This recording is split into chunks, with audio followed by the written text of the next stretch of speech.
sebepten 20 Julayda qoşun şol bir yerde kıyımlanıp takladı. 20 Julayda qoşun ýete herekete girip 2 sagatdan türkmenlerin ýaşaýan ýerine girip başlaýar.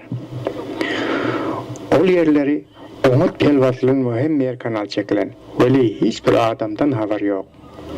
Öýler boş, we käbir öýlerde hem ojagyň ody henüz öçmedik. Birden öýleri ody çekişi başlady. Entek on çoklu wagt geçmendi, asmany gara tüsü tutdy we güneş hem görünmeýärdi. Atly garaklar elleri ýanyňyly her ýeri oda çekerdiler. Yarım saat geçmeke hemme yer oda astyndady we hemme öýler ýanýardy. Saat 12 teweregi komandirlige habar geldi. Bir neçe ýaşly türkmen komandir bilen görüşmek isteýärler diýip. Olar komandiriň ýanyna gelip, biz Ruslar bilen hiç haçan uruşmadyk we ýönedeşlik hem ýokdy. Siz näme biz bilen beýle elhen şerketler ýarsaňyz diýip, onuň sebebini soraýardylar we oşy ýatyrmakly isteýärdiler.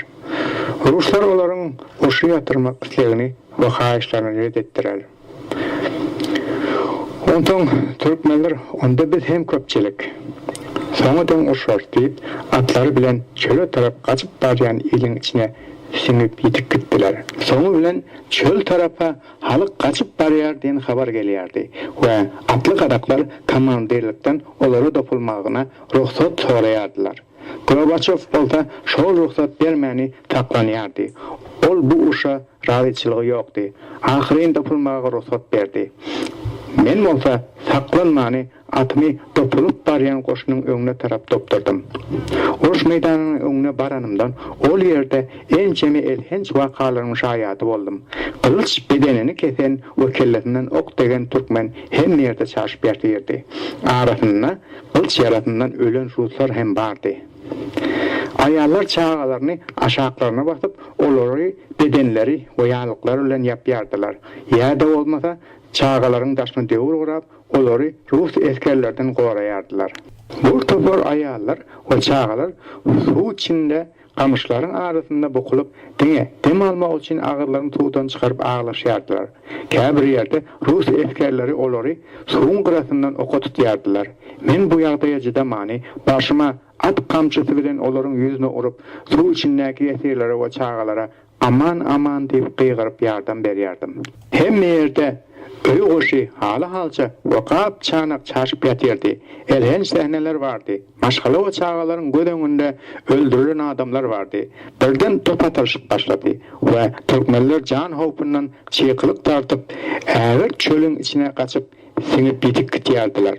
Bir neme wagtdan soň sornalar ses etdi we eskerleri bir ýana jemlendi. Soňundan 2 oğlay mal we ýene ýylyň goýup gaçyp giden köp halça we kymmat bahaly goşlary ýygnaldy. Ol gün akşam goşun şol ýerde saklanyp, erteri türkmen topragyna hereketine dowam berdirýärdi. Hemme ýer oda çekilip goýran etlendi. Hiç ýaşaýyşdan nişan galdyrman, ol gün hem ýagny 22 Julayda ýene oda çekişler dowam edýärdi. Goşun öz hereketine ilanla tarap dowam etdirýärdi we ýygyňda diňe ýanynyň tüssesinden tummatan asman we kul batan toprakdan başga hiç bir ýaşaýyşdan nişan galdyrman öňe ýörýärdi. Bu hiç bir adam görünmeýärdi. Ilatdan boşan owalaryň birini hem sypdyrman oda ýakylýardy. Çağalaryň üstünde heni ýygy gitmedik. Çaga açyp giden çağalaryň ayak ýylary bardy. Weli olaryň öýlerinden hiç bir habar ýokdy. Çaga açyp giden ayak ýylaryň täzeligi olaryň nädik göwresi bilen agyr ýükleri göterip ýakynlykda suwsuz çöle tarap gaçyp batanlyklaryny aňlatýardy. Olaryň çağalara çümüp giden ayak ýylaryny Ruslaryň atlarynyň toýnup atynda hem zordan bozulýardy. Bu gurada müňlerçe ýyl Fars we Ruslaryň batwalyçy ağaç göllüginden aman ýaşan ýylatyň başyna bugün tezaryň ağaç göllügi nöwün getiripdi. Alan itlere ve pişiklere hem rehem edilmeyen olar ortar içinde yanıp gitýärdiler. 23 Julay saat 12'lerde goşun gırıl takra varıp şol ýerde boş basıp 24. Julay'dan saklandı. Ilmıkşehir qalasyna hem oda çekilip geçiripdi. Meni ol kılıktırıpdı. Men boşun saklandığı ol qalany qaytadan bir göreyin deyip ýylyma Ilmıkşehir qalasyna gittim. Şol ýerde Kaufmanyň Hywada ınnana bastıran türkmenlerini gördüm. Olar howlukmaçlyk bilen çöle gaçyp giden halkyny ýyrarlap çöle tarap algaýardylar. 24. Julay. Boşun qaytadan herekete başlaýar. Bu ýerde owa awadançylyk az bolany sebäpli oda çekişler hem terek görünýärdi. Saat 11'lerde koşun Yilalynyň 3 kilometrligine gelip şol ýerde saklandy. Ýuwaş-ýuwaşdan özbekler hem saklanan koşunyň ýanyna gelip üstü iýmit we gawanyň arky bastan arabalary bilen bazar açyp eskerlere iýmit satyp başladylar. Öýleden soň saat 2'lerde birden zurnalaryň gulagy keredici setleri hemme ýer tutdy. Atly türkmenler çöl tarapdan dopalyp gelýär habary ýaýrady. Koşunyň 700-800 metr aralygynda türkmenler göründüler. Birden hem koşunyň ýyzyndan Ýylaly tarapdan gykylyklar başlady we ol ýerden asmana todan göterilip başlady. Olar koşunyň mallary diye ve arabalaryny basan we ýene özbekleriň bazar açany sebäpli çatlykda koşunyň içine girmek olara çetin boldy.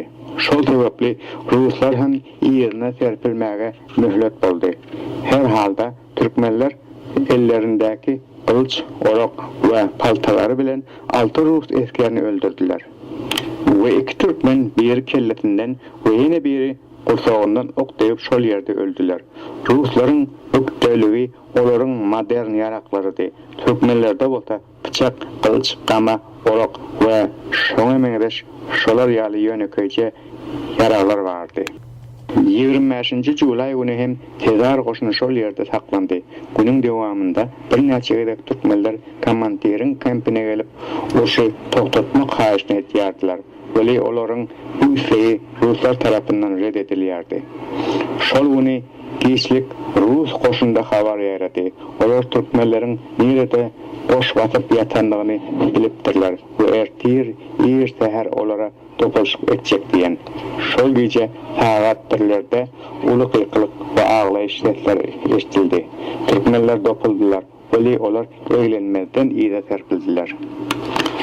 Dağdan saat 3'ten ötende koşun herekete täze girip başlanda ve şapak uzak aralarda gün doğurdan täze şöylesini asmana tutup başlapdy weli günmatar tarapdan asman garalyp başlady ve ulu duman koşuna tarap atılıp gelýärdi.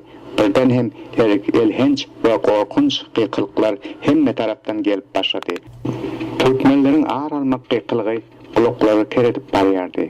Bu bir garaşylmadyk topulşykdy. Indi topun açyşynyň sesleri asmany tutýardy we pulemyotdan we toplardan çykan otlar asmana al ýaşyly öwüripdi. Kılıçlaryň çakmaşygyndan çykan otlar hemme ýerde görünýärdi. Atlaryň toýnugyndan çaň hemme ýerini tümlüge öwüripdi.